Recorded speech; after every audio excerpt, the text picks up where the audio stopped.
9日間かけて、伊勢神宮から熊野早玉大社と、熊野本宮大社の方に行きました。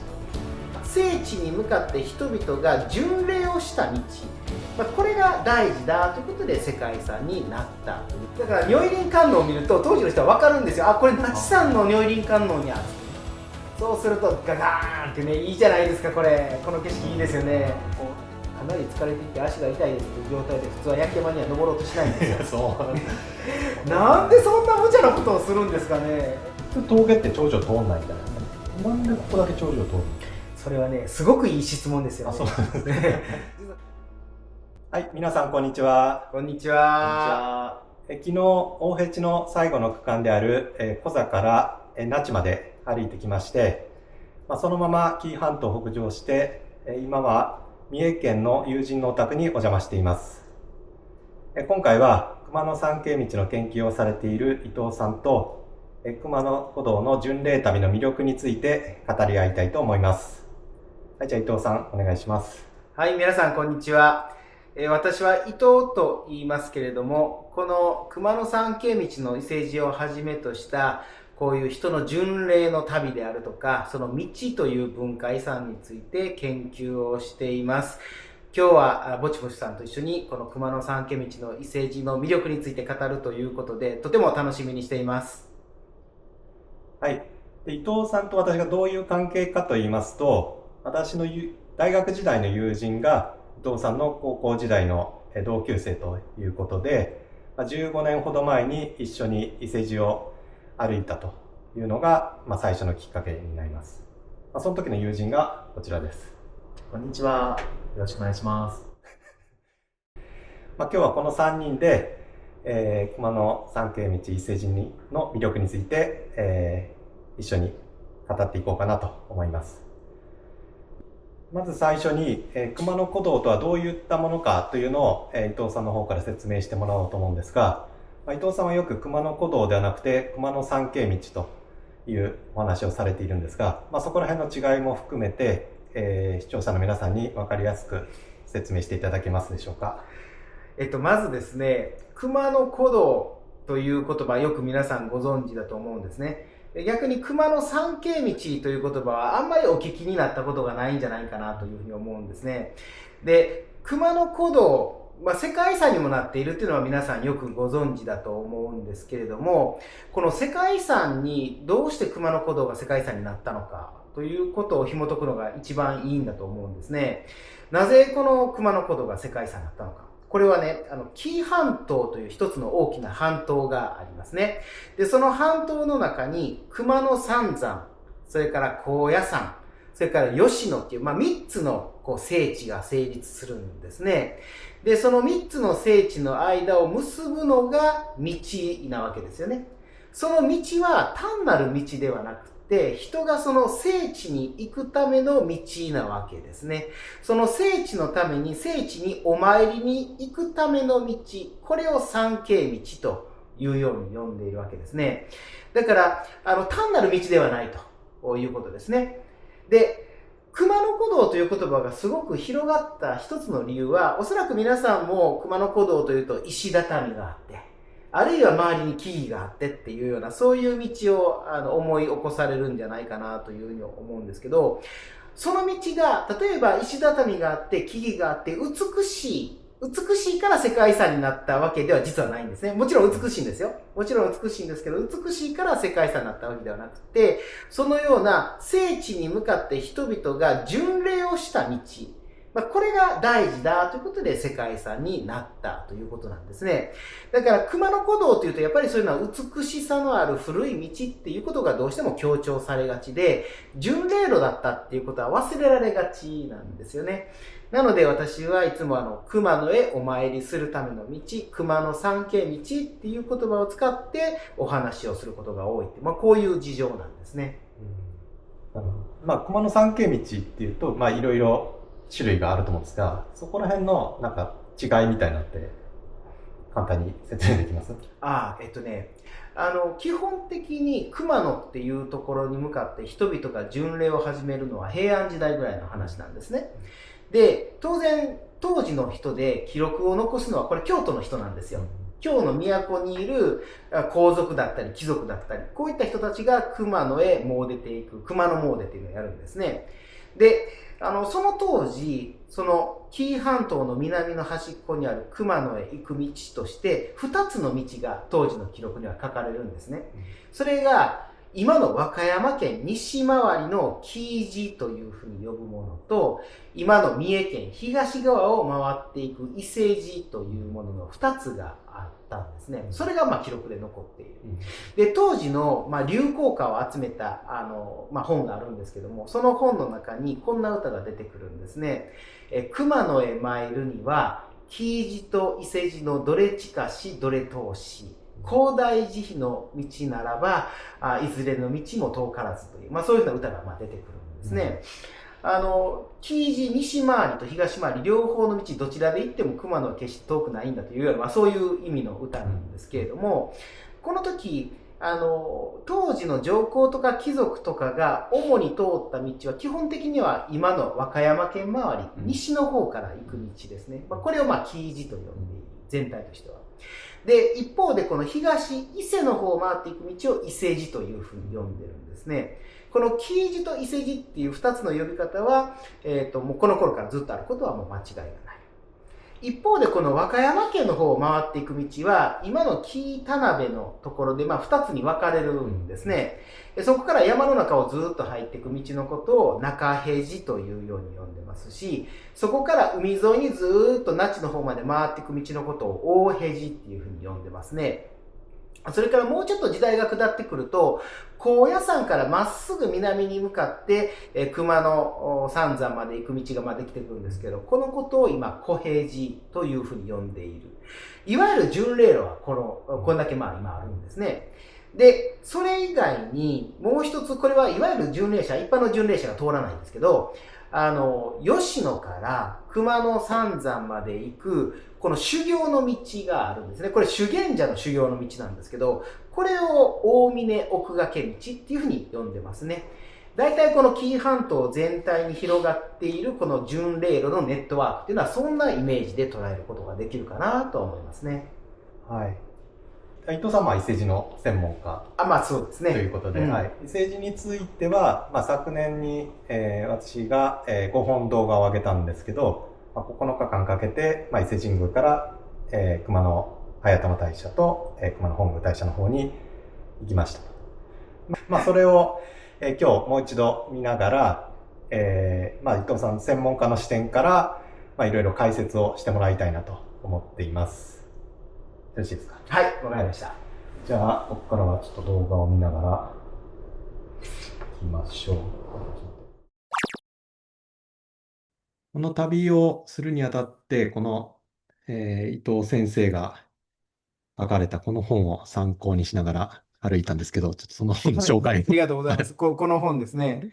私、今からもう15年ぐらい前ですかね。みんなで、その時ね、ぼちぼちさんも、一緒に歩いてくれたんですけど、一緒に歩いて調べた内容をまとめてガイドブックにまとめたというものですね。詳しいルートと、あと、結構細かく、その沿道の歴史とか、見どころを紹介しているっていう、そういう本ですけども、これを持って歩いていただいたっていうことがまためちゃくちゃ嬉しくてありがたいなと思いました。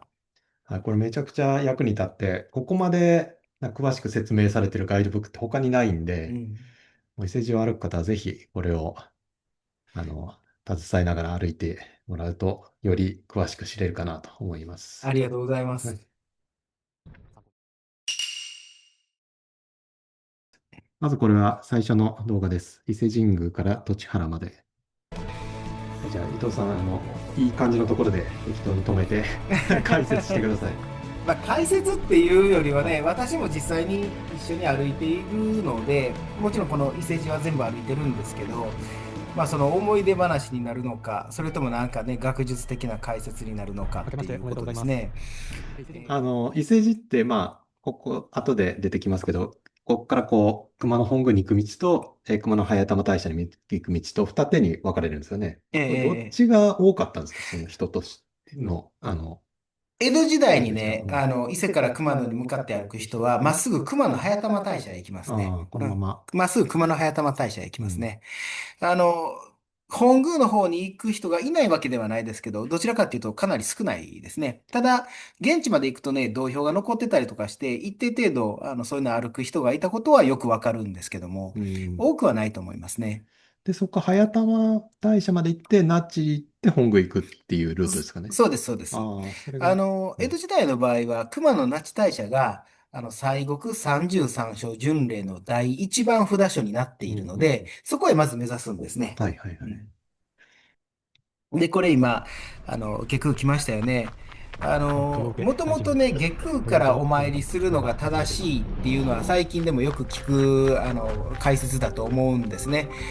まず最初に下空を参拝してから内空に参拝する順番が正しい順番ですよというように、今でも、まあ宗教的にもそういうふうに言われているわけなんですけど、江戸時代の人たちもそういうふうな順番でお参りをしていますね。で、この下空の周りにたくさん当時お宿があったんですよ。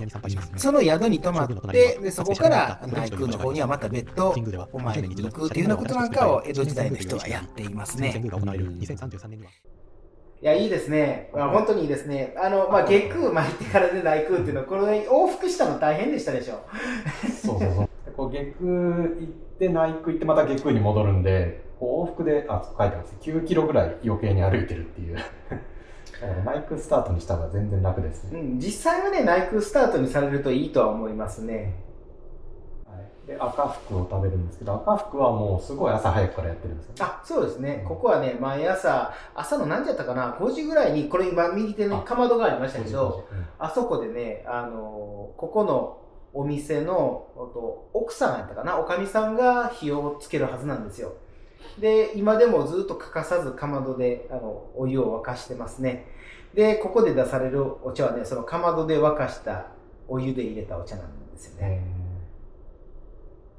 建物も明治の初めの建物ですね。本当に昔ながらの茶店の風を残しているので。で、猿田彦神社ですよね。猿田彦神社も、この神様は道開きの神様っていうふうに言われたりしますけどね。道中これから長い道を歩いていくので、その安全祈願されてもいいんじゃないかなと思います。あれなんですかね。伊勢神宮参った人は、みんな必ず参るって感じですか？別にみんな必ず参るわけでもないですけどね。特に我々巡礼歩き旅をするんであれば、やっぱり道のね、道中の安全っていうのは祈りたいなって気はしますよね。で、ここに朝吉旅館というのがありますけど、この建物、江戸時代の建物なんですよ。江戸時代、この辺りが繁華街だった時に、ここ実際にもう旅館としてもう経営していて、実際に今でも泊まることができるんですけど、中に入ると本当に江戸時代みたいなすごいいい建物で、昔ながらの雰囲気の中に泊まることができるので、例えば前の日にね、ここの旅館に泊まって、で、朝起きて内宮に参られてからこの旅を始めるなんていうのもいいかもしれないですよね。なるほど。下空で参って、旅館に泊まって内宮行って。そうそう。で、スタートするなんていうのもいいかもしれませんね。で、標識ありますね。これがね、道標なんですよ。これは、世界遺産の登録5周年、平成20年頃かな、21年ぐらいに三重県が作ったものですけど、4キロごとにありますね。これ、筋貝橋って読むんですよ。筋向かいじゃない？筋貝橋ですね。そうで、右の方に行くと江戸ですね。で、左の方に向かうと熊野、大阪とか京方面っていう、そういう分岐点だったんですね、ここね。今その分岐点ね、分からなくなってるんですけどね、道を区画整理しちゃったんで。宮川まで来ましたね。で、当時は宮川船渡しですけど、今はね、橋があるんで、渡来橋っていう橋を渡って平らまで行くんですが、いやー、ついにここから旅が始まるという感じですよね。いいですよね。これ、街道いろいろあるんですけど、和歌山街道これは和歌山に行きます。紀州藩の、本領和歌山ですよね、今のね。和歌山って本当に和歌山市ですね。その和歌山へまっすぐ行く道がこの和歌山街道ですね。今でいうところのどこを通るか。今だったら例えば橋本とか五条とか辺りずっと通って西の方に向かっていく紀の川沿いに行く道ですね。伊勢本街道って言ってるのは大阪の玉造の方へ抜けていく道ですね。あれですよね、暗がり峠をこう。あ、そうです、そうです、はいそうです。で、伊勢街道って言ってるのは、ここから松坂津でずーっと北の方に上がっていって、合流するのが、日長の追分っていうところですけど、そこで東海道に合流しますね。ああ、東海道。これ東海道から分岐してくる道なんですよ。前ブラタモリでやってたやつ。あ、そうです、そうです、そうです。ブラタモリはどこからどこまである？ブラタモリは桑名から歩きましたね。あ、そうか。ブラタモリはね、僕監修で名前は入れてもらったんですけどね。そうそうそう、見ました、そういえば。見ました、そういえば。ね、出演したかったんですけど、僕落ちてしまったんで、残念でした。どういう協力というか、何をしたんですか？いやいや、最初はね、案内人でっていうふうに言ってもらってたんですよ。あ、そうなんですか。まあでもそれは結局僕は落ちてしまって、残念でした。ここで左曲がりますね。ここは熊野街道の合流点というか、ここは分岐点ですね。で、左に向かっていく。正面にあるのが田丸城のお城ですね。石垣がきれいに残ってますけど、さあ、田丸の町、もうすぐこれを抜けていきますね。田丸の町はね、一見お宿があるんですよ。栄亭っていう宿がありましてね、この今過ぎたところですけど、でそこは泊まることができるので、歩いてずーっと泊まって歩いて泊まって歩いてする人には泊まるべき、宿がある場所の一つですね。そう、田丸で身支度を整えて出発するみたいなことをどっかで見ましたけど。それはね、当時の巡礼者は追い鶴っていうユニフォームがあるんですよ。今でも追い鶴ってあるんですけど、それをここで購入したりとかしてね。で、ずーっと旅していくんで、なのでここら辺が起点なんだなんていうのはそういう言説もあったりとかはしますね。ご飯ないんですよね。コンビニがいいですよ。もうコンビニしかない。いや、そう。でもちょっとあったかいところで、ちょっとゆっくり休憩したいなと思って、コンビニだとゆっくりできないなと思って、ちょっとコンビニをパスしたら、もう全然しばらくですよね。ないですよね。石仏庵ですね、これね。石仏庵も、これはね、この巡礼者のためにわざわざどうも作ったお寺なんですね。できたのは文化年間ぐらいだと思います。西暦でいうと1800年代の初めぐらいね。で、ここで、和歌山別街道と分岐点ですね。和歌山方面との分岐点ですね。で、ここで左行きますね。で、南へ下っていくと、目木峠かかってきましたね。いいですよね。最初の峠ですね。そうですね。このね、最初の峠っていうのがね、すごく心にグッとくるんですよね。さあ、これから目木峠を越えていきますよね。これ、明治道を歩いてますね。ここの目木峠は明治道と江戸道の2つの道があるんですよ。で、この切り通しは、おそらく明治道なんですけども、昭和の初めぐらいまでね、この辺り小学生この道通って通ってるんですよ、学校に。だからずっと機能してる道なんですよね。これですよね。ここから眺める山がね、本当に遥か向こうまで見渡すことができて、この遥か先まで自分はこれから歩いて旅していくんだと思うと、もうちょっと心がシャキッとするような、そんな気分のする峠ですよね。ここいい峠ですよ。いい峠です。そして新宮方面が見えるんですね。そうなんですよ。これはね、いい峠ですね。私はここ大好きです。で、降りてくると、ここに如意輪観音が祀られてるんですけど、如意輪観音が祀られてるっていうのは結構重要で、なぜ如意輪観音なのかというと、西国33所巡礼の第一番札所は、これ那智山清願都寺ですけど、那智山清願都寺の札所本尊は如意輪観音なんですよ。だから如意輪観音を見ると当時の人は分かるんですよ。これ那智山の如意輪観音やっつってね。みんなそう思うんですね。だから如意輪観音なんです。マニアック。解説がマニアックです。これ無量山千福寺ですね。今は柳原観音って言ってますけど、ここもね当時の旅人がねよくお参りをしたお寺なんですけど、なんかねこの辺り宿がなくって行きくれた時にはこのお寺に頼んだら泊めてもらえるっていうのが当時のガイドブックに書いてますね。そういうとこですね。ご本尊は観音さんです。観音さんだから西国巡礼は西国33所観音巡礼なんでね、やっぱ観音さんだからゆかりのお寺ってことになるわけですね。で、ここまで歩いたんですよね。で、栃原まで歩いて、ここからちょっと駅に戻るんですよね。そうですね。栃原にも今、岡島屋さんっていうお宿が1軒あります。ここ泊まることはできますね。ここは伝統的な和風旅館でね、江戸時代の、当時のガイドブックにも岡島屋と書かれてるのがあったりしますね。同じお店。同じ岡島さんです。だからここの岡島屋さんはずっと江戸からやってるお宿なんですね。ということで、1日目はこれで終わりですね。40キロぐらい歩きまして、栃原で一旦終わってます。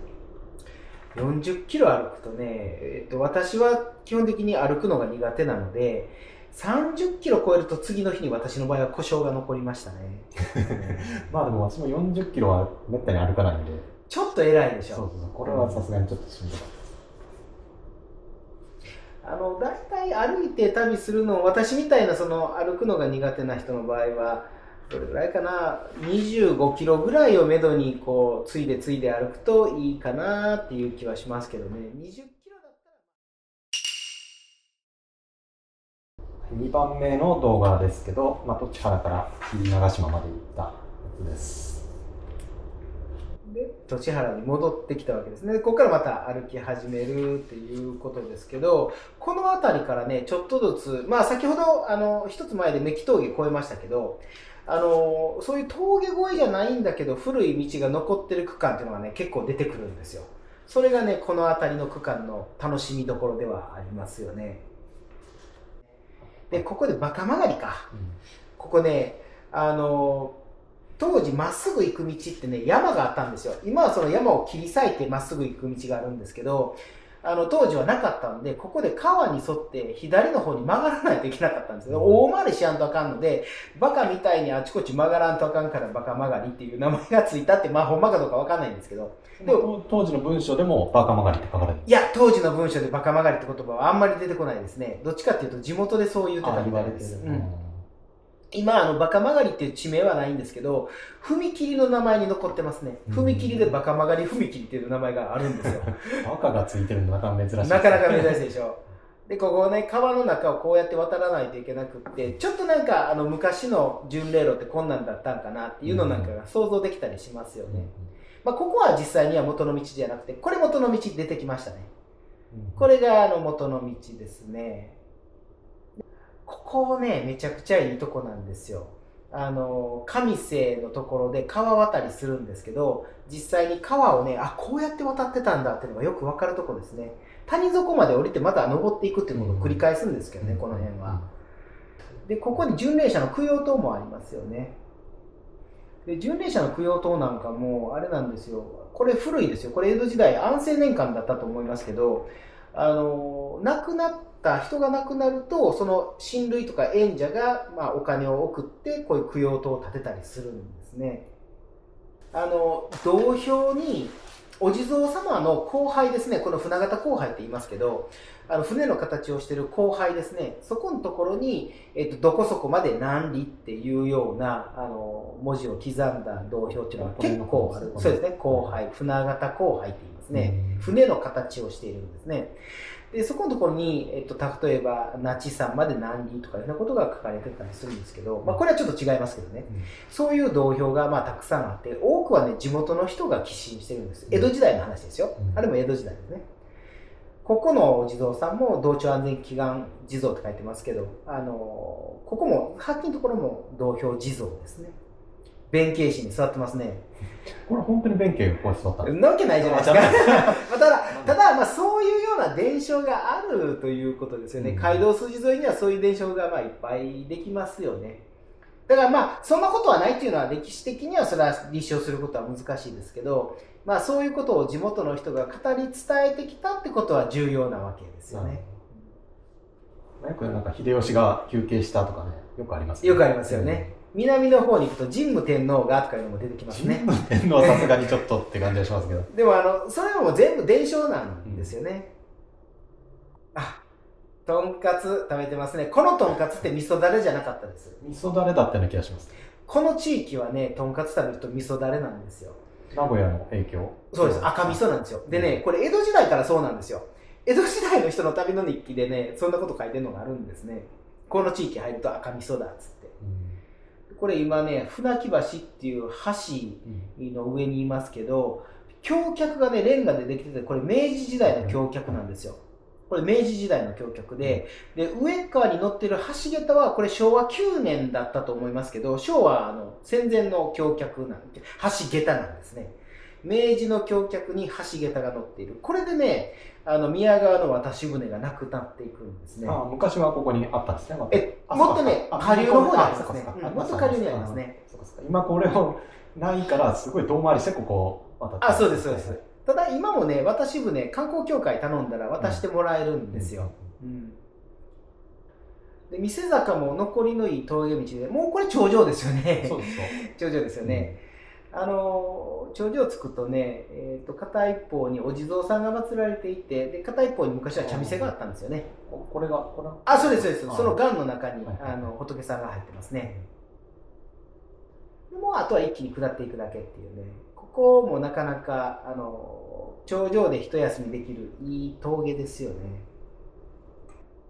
これ滝原宮の新域に入ってきましたね。新域の中は昔の道が通ってるんですよ。これ昔の国道なんですけど。で滝原宮に入ってきて伊勢神宮の別宮ですね。ここ古いですよ。奈良時代にはあるんで。内宮だったかなから法平氏っていうそのお供え物を持っていく使いがね来るんですね。これ手を洗うとこですよね。滝原並びの宮と滝原の宮っていう2つのお宮が並んでいますね。両方とも別宮なんですよね。そうです、そうです。ここね、夏とかこの車窓の中に入ると、この森の中に入ると急に雰囲気が変わりますね。すごくありがたい感じのするお宮ですよね。そう、ちょっと思い出したんですけど、この辺の地方の人って、これ4月なんですけど、4月でもお正月のしめ縄を飾ってるんですよ。それなんか理由があるんですか？ここら辺はね、風習としてしめ縄は一年中かけるんですよ。で年末に古いしめ縄を下ろして新しいしめ縄に掛け替えるっていう、そういうことをやりますね。この辺の地方っていうのはどこら辺の？この伊勢の界隈はそうですね。伊勢は全部そうなんです。で、つづらと峠と二坂峠があって、今回はつづらと最初は通っていくんですけど、どっちがメインかというと二坂の方がメイン。二坂の方がメインなんですね。つづらとの方がね、標高高いんですよ。で、二坂の方が標高低いんですね。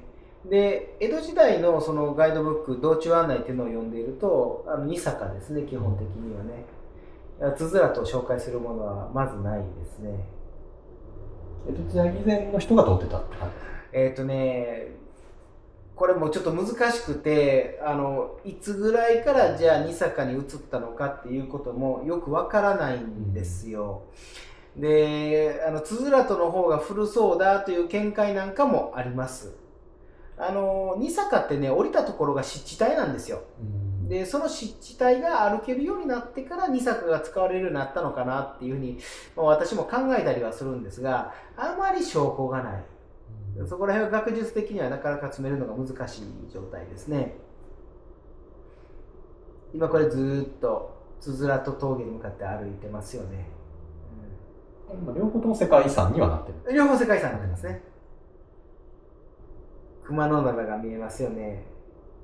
そうなんです。ここで初めて熊野灘を見るんですね。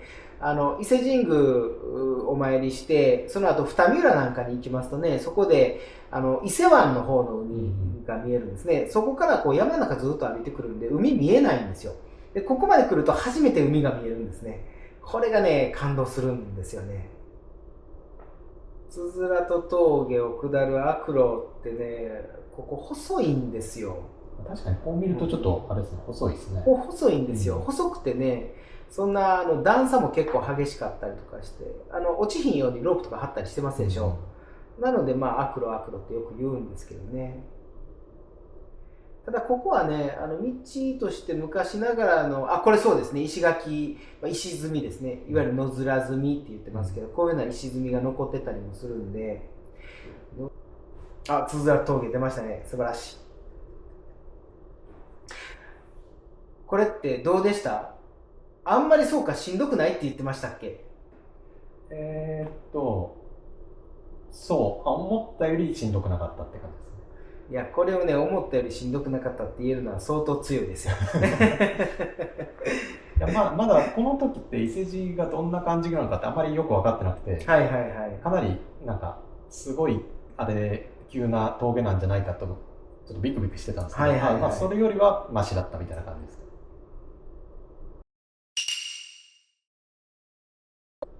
はい、では3本目の動画です。こちらは紀伊長島から三木里まで行ったやつです。ここら辺の区間ね、大変だったでしょ。そうそう、ここ峠がめっちゃいっぱいあって、うん。そう一番しんどかった区間ですね、ここは。ここら辺がね、一番しんどい区間で、江戸時代の人もね、しんどがってるんでね、一緒なんですけど、本当に上り坂がしんどいんですよね。梅ヶ谷までね、電車で来て、ここからまた歩き始めて、二坂へ今度は向かうんですよね。そうですね、前回はこうつづら峠を通って行ったんですけど、今回は二坂峠、ちょっと戻って、別の峠を通って紀伊長島まで行ってます。いいですね。二坂峠をね、越えていく道の方が、江戸時代はこっちの方がメインルートですね。今の国道もこっち通ってますよね。今の国道もそうですね。ここまでね、ずーっとその宮川川に沿ってね、登ってくるんですよ。で、気がついたら、二坂峠に着いちゃうみたいな感じなんですけどね、なんか急な上り坂っていうのがあんまりないと思うんですね、ここはね。でもこの二坂峠っていうのがね、すごく重要な峠で、ここで初めて当時の旅人も海を目にするとかね。で、ここから向こうは紀伊の国になりますから、国が変わるんですよ。ここまで伊勢の国なんですね。で、ここで心が改まって、いよいよ紀伊の国に入る熊の荷が近づいてくるっていう、そういう気持ちになるような、そういう場所ですよね。これで二坂峠をこれから下っていくんですね。そうそう、知らない間にここまでついてて、で世界遺産になってるのはこう下りからって感じ、下りですね。下りがね、昔の道残ってるんですけど、上りはね、ちょっと昔の道も残ってないんですね、あんまりね。で、今、沖見平まで降りてきましたか。沖見平ですね。いいですね。いいじゃないですか。いや、いいですね。いや、ここのね、この景色ね、江戸時代の絵図にも載ってるんですよ。これね、長島やの世を逃るならこの辺り、島山や霞も込めず知事の系で、これね、鈴木牧師って人が読んだ俳句なんですね。鈴木牧師って越後の人で、北越切符っていうのやったら高校の教科書にも出てくるんですけどね。そういうものを書いた人なんですけど、文人ですね、いわゆるね。でこういう人が旅をするときに旅の日記にこういう俳句とかを書くんですよ。でなかなか両方ともいい歌なんで、長島や世を逃るならこの辺りっていうのはこの下のね長島の町を見て、この辺りだったら住み着いてゆっくりと陰性してもいいよねとかね、そういうふうなものが当時の日記に残されてるわけなんですけどね。明治道ってね、車を通そうとするんですよ。第8車ね。自動車じゃなくて、第8車を通そうとして、傾斜を緩やかにして、ぐるぐるぐるぐる回るようにするんです。そうすると、距離は伸びるけど、傾斜が緩やかになるんですよ。でも、江戸時代の人は基本的に歩いて旅をしますから、少々急な道でも降りていけるんですね。だからそれが、明治道と江戸道の違いっていうことに、ね、なるんですけど、熊は気をつけてもらうとね、あかんと思うんですけどね。書いてますけど、めはり寿司買ってますね。めはり寿司美味しいですよ。いいですね、めはり寿司。めはり寿司とあとさんま寿司がね、この辺りによくあって美味しいですね、両方とも。お漬物の高菜をね、ご飯に巻いてあるんですよね、めはり寿司はね。ここの川はね、昔は船渡しだったんですよ。これもね、街中ですね。でこの道標古いですよ。あれ、安政やったかな、だと思いますけど、江戸時代末の道標ですね。ここ一国峠ですね。ここね、今のこの映っている映像の右の上の方にね、古い道が残ってるんですよ。ここですか。切り通し自体が最近できた。切り通しはね、明治じゃないかなというふうに思うんですけどね。どうやって岩を切るんやろね。岩はね、削岩機、新しい時代になると。手作業。手作業もある。江戸時代からああいう切り通しの切るのはやりますけどね。手作業でやる。鉄器で。鉄のね、のみとかでガンガンやるんですよ。岩一升、米一升って言葉なんかもあってね、岩一つ一升分、掘削するためには米が一升、食べるもんとしてね、米一升かかるよねなんてね、言ったりする言葉もありますけどね。いや、いいですよね。ここ景色綺麗なんですよ。ここめっちゃ良かったですね。いいですよね。木の松原ですか？そうですね。木の松原とか、木の松島かな。松島。木の松島って言いますね。道瀬ですね。道瀬もね、お宿とかあるんですよ。ここピザ屋さんがありますね、道瀬はね。ピザ美味しいんですよ、そこの道瀬のピザ。三浦峠へと上がっていくんですよね。もうこれ峠じゃないですか。三浦峠は切り通しになってますからね。ここ切り通し。だからやっぱり切り通しになると景色があんまり見えないんでね。ちょっとね、それが残念だったりもするんですけど。恥上峠。来ましたね。ここはね、切り通しになってないんでね、峠の一番上まで上がるんですよ。そうすると、ガガーンってね、いいじゃないですか、これ。この景色いいですよね。富士山が見えるって言われてるみたいですね。冬のね、朝早い時間やと、ここからでも見えることがあるっては言いますよね。でも、ここから眺める、これがね、紀伊の松島の景色ですよね。この辺の。そうそうそう、この島々が浮かんでいてね、綺麗じゃないですか。これいい景色ですよ。富士山がこの海の上に見える。そういうことです、そういうことです。なるほどね。その海のはるか向こうに見えるんですね。そう、小さく見えるんですよ。判別できる、よく判別するよね。どこかが初めからここにあるって分かってないとちょっとね、どこ見ていいのか。それはそうでしょうね。気づいた人はすごいよね。でも昔から江戸時代からそうか。江戸時代から。富士が見えるぞ。ここは富士が見える。書いてますね。結構伊勢ってね、富士山見えるんですよ。でここだいぶ南に来てますけどね、伊勢神宮の裏に金剛山、金剛山じゃない、金剛證寺っていうお寺があるんですけど、その金剛證寺っていうお寺のところから富士山眺めるっていうのが江戸時代は定番やったんですよね。物理的に何キロ離れたら見える？いや、それは計算してる人がおって、結構紀伊半島の南から見えるというのは計算では出ておる。で、実際に見えるかと言われると、このそう3776メートルとその9面でどんだけの角度でどう見えるかっていう話で、物理的に直線距離としては見えるけど、本当に肉眼で見えるかどうかは分かんない。それはもう空気の状況による記事ね。ここで恥上で明治道と江戸道分かりますよね。この時は江戸道で行ったんですよね。江戸道の方がね、短いです。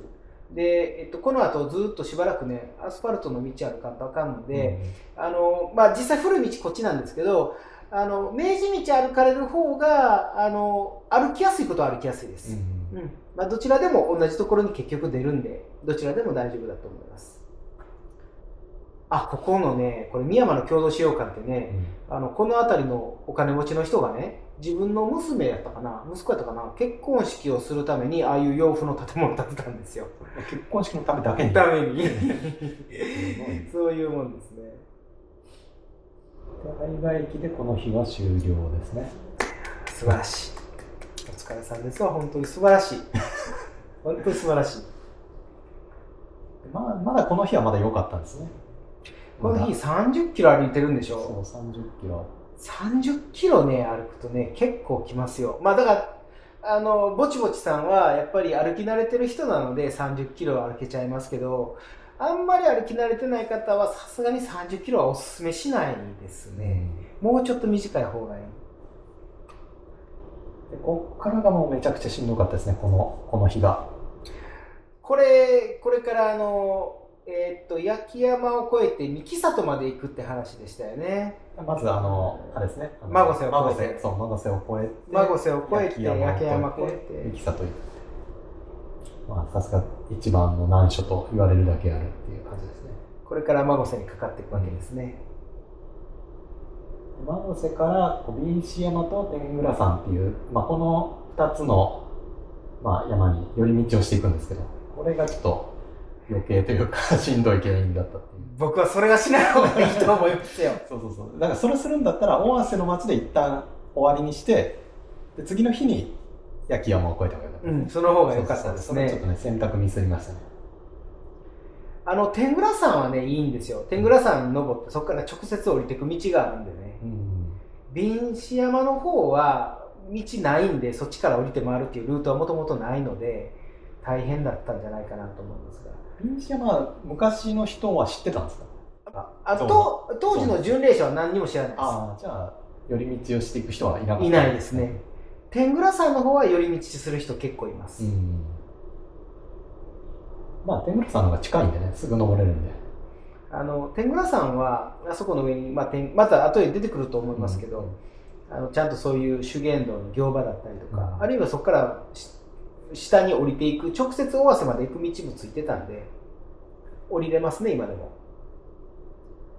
この石畳が結構でかくて平らで、めっちゃ歩きやすかったんですけど、これは、なんていうか、当時からずっと同じなんですね。同じですね。これ江戸時代の半ばぐらいに作ってると思いますけども、その石畳が今でもしっかり残ってますね。あ、これ峠まで来ましたね。いいですね。これ左手の方、今映っとるね、この台の上にね、昔はね、ここですね、ここに地蔵さんがあったんですよ。地蔵堂があったんですよ。お堂があったんです。今、お堂の礎石だけ残ってますけどね。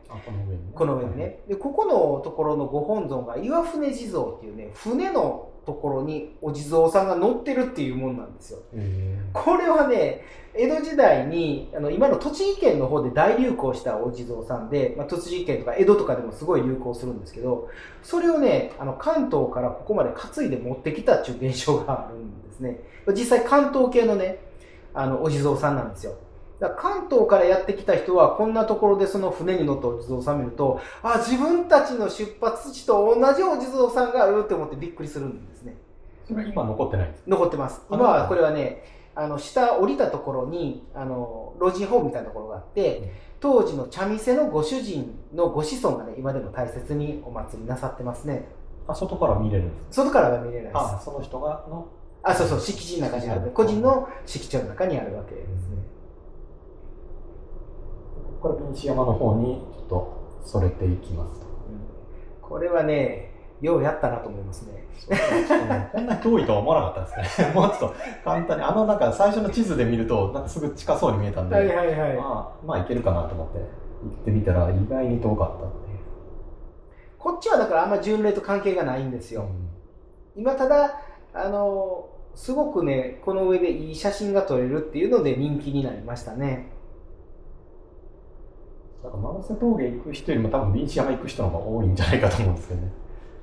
だから尾鷲に泊まってこの周りね、ぐるぐる尾鷲トレイルって言ってこの山の上を歩いたりするっていうのも結構人気なんですよ。そうやってる人いました。で瓶子山尾鷲トレイルでも通ると思うんですけど、そういうやっぱりその山登りをされたい方がいらっしゃるところかなって感じはしますね。だから巡礼旅したいなと思う人はあまりかもしれない。そう。ちょっと体力だいぶ削られるでしょう。これで往復3時間ぐらいかかったんで、さすがにちょっとしんどかったですね。瓶子山自体のこの象の背はちょっと行く価値はあったなっていう、すごいいい景色でした。私はね、高いところが苦手なんでこういうところ行けないんですよ。で、天狗山に回ってそこから尾鷲に下っていく道がありますよってことが当時のガイドブック道中記にも書かれてますね。これが天狗岩っていうね、すごく大きな岩がありますけど、ここね、修験の行場なんですよね。ここに遠野行者が来たわけではない。遠野行者さんが来られたってことはないと思いますけど、こういうね、岩あるじゃないですか。この岩の横にね、取り付いて、その岩の周りをぐるぐるぐるぐる回るっていうような修行をされるんですよ、行者さんって。わらじにね、水を湿らすと、滑らないんだそうで、で、そういうような修行をすると、なんかあたかもほら、天狗がおるかのように見えますよね、下から眺めたらね。おそらくそれで天狗岩って名前がついてるんだと思うんですけど、そういうような修行をなさる場だったんだと思いますね。で、尾鷲、この辺りで一番大きい町なんですよ。江戸時代のガイドブック読んでると、尾鷲は近隣に並びなき繁華なりっていうふうに書かれて、繁華街やって書かれてるんですね。で、今でも大きいスーパーもありますし、泊まるにはもってこいですね。病院とかもあります。かなり疲れていて足が痛いですっていう状態で普通は焼山には登ろうとしないんですよ。そうなんです。なんでそんな無茶なことをするんですかね。これはすごいよな。この時点でちょっともう行くかどうしようか、かなりちょっと迷ってそう、たんですけど。普通足がパンパンな状態で焼山には登らないです、本当に。ここはでもね、途中に集落がないんで、尾鷲の次に。三木里まで絶対これ越え切らないと、行き切らないといけないんですよ。それがね、結構大変なんですよね。巡礼のね、供養碑がたくさんありますね。巡礼供養碑たくさんあるんですよ、ここ。当時、その巡礼者たちは、亡くなる、その場で亡くなったとしても、いわば極楽往生なんで、別にそれはそれで構わないんですけど、亡くなったら、例えば、知らせがちゃんと出発地に行ったりするんですね。で、亡くなった人たちは、そのまま、亡くなるとか病気になったら、ちゃんと山の上からね、山のふもとまで、その見回りの人とかが降ろしてくれるんですよ。で、そこで食事を与えて療養させたりとかするんですけどね。それでも不幸にも亡くなってしまう人っていうのは結構おって、そういう場合は、尾鷲のお寺で荼毘に付して、供養をするなんてこともやってたんですね。そういうようなシステムっていうのが一定あったんですよね。巡礼者を助けるシステムですね。ただ、巡礼者、別にそんな悲壮な感じの人たちばっかりではなくって、もう少し軽やかな人たちもいるんで、それは、先ほどもちょっと紹介したような俳句を読むような人たちであったりとかね、そんな人たちもいて、あるいは、熊野まで行って、熊野三山をお参りしようぜって思ってるような、そういうふうな、ちょっと観光的な気持ちを持った人たちもたくさんいて、それは今こうやって歩いて旅をする人とそんなに変わらないような心持ちだったんじゃないかなと思いますね。さあ、ここで分岐して右の方へ上がっていくとお堂が出てくるってやつですよね。これ焼山興神堂ですね。焼山日輪寺興神堂、修験のお寺なんですけどね、これ。再現っていうかね、ボロボロになってたお堂を再建というか、修理って言ってもいいと思いますけど、修理したんですね。2019年って書いてますけど。そうですね。地元のね、商工会の、婦人会だったかな、の人たちがお金集めて、全部で2000万円ぐらいお金集めてね、地元の大工さんがね、ちゃんとこういう修理したんですね。昔は本当にここで人が住んでた。住んでましたね。このお堂があって、お堂の左側にね、茶店があったんですよ。その茶店が山伏がやってましてね、その山伏の方がお堂も管理してたんですね。頂上着きましたね。焼山ね、ここ頂上なんですけど、もうちょっと奥に行くと見晴らしのいいところがあるんですよ。来ましたね。これ桜広場って呼んでるところですね。いいですね。いや、いいですね。おー、綺麗ですね。思わず拍手してしまう。太平洋が見えるんですよね。よく考えたら、焼山って頂上付近を通るじゃないですか。普通峠って頂上通んないんじゃないですか。なんでここだけ頂上通るんですか？それはね、すごくいい質問ですよね。実はこれ焼山の性格によるっていうふうに私自身は考えてるんですね。もともとね、先ほど見ていただいた焼山の興神堂ってあるじゃないですか。興神堂はね、この焼山の頂上付近にあったんじゃないかって私考えてるんですよ。江戸時代の古いガイドブックを見ると、頂上に焼山日輪寺って書いてるんですよ。で、巡礼者が増えていきますよね。そうするとお寺で休憩させてほしいって言ってくるその巡礼者増えますよね。休憩の時には水が必要ですよね。でも頂上は水がないんですよ。水どっかから汲んで上がらんとあきませんよね。でもそんなんやってられないじゃないですか、巡礼者の数が増えてきたら。それで茶店とそのお堂を45丁、上から5丁ほど下がったところに下ろしたんじゃないかって私自身は考えてるんですね。実際この興神堂のある場所っていうのはこれ水がある場所なんですよ。横に谷筋があって、その谷筋から水を集めてきて、そのマス、石でできたマスが今でもあるんですね。そこに水が流れ込んでくるようにしつらえてあるんですよ。今でもそこには綺麗な水が満々としてますね。で、多分この水を求めて頂上から降りてくるんですね。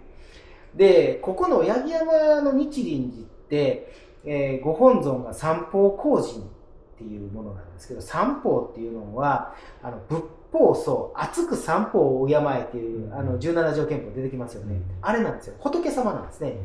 三宝光神っていうのは、仏様を守る、仏教を守る神様というような位置づけなんですね。で、これから行く熊野三山っていうのは、奈良時代、平安時代、そうですね、平安時代ぐらいから、もう早くからこの神仏集合っていうのが進んでいくんですね。例えば、熊野本宮大社は、これは阿弥陀如来さん。で、熊野新宮、早玉大社は、これは薬師如来さん。で、熊野那智大社は千手観音っていうふうに見なされるようになっていくんですね。で、その3つの熊野三山の神さん、仏さんっていうのを守るようにこの三宝光神っていうのは置かれている。ここがだから熊野の入り口みたいなイメージですよね。結界みたいなイメージですよね。で、それがおそらく八木山の頂上に置かれていたのではないか。で、尾鷲からずっとその八木山の頂上までの道がついていて、で、それが西国巡礼路の中に組み込まれていくんじゃないかっていうふうに私は考えてるんですね。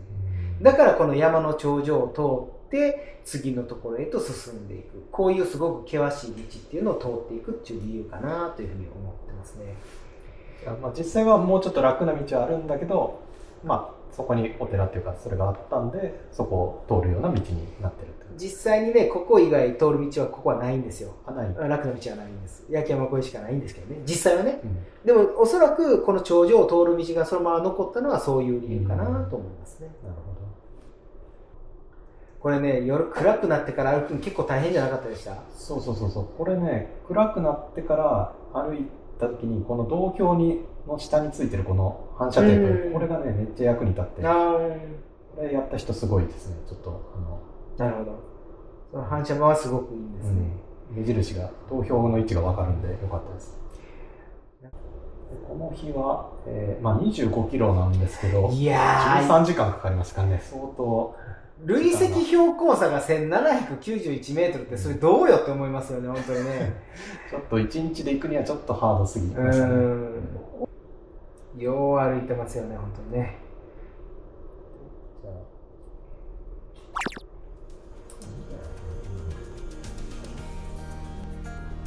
アップ。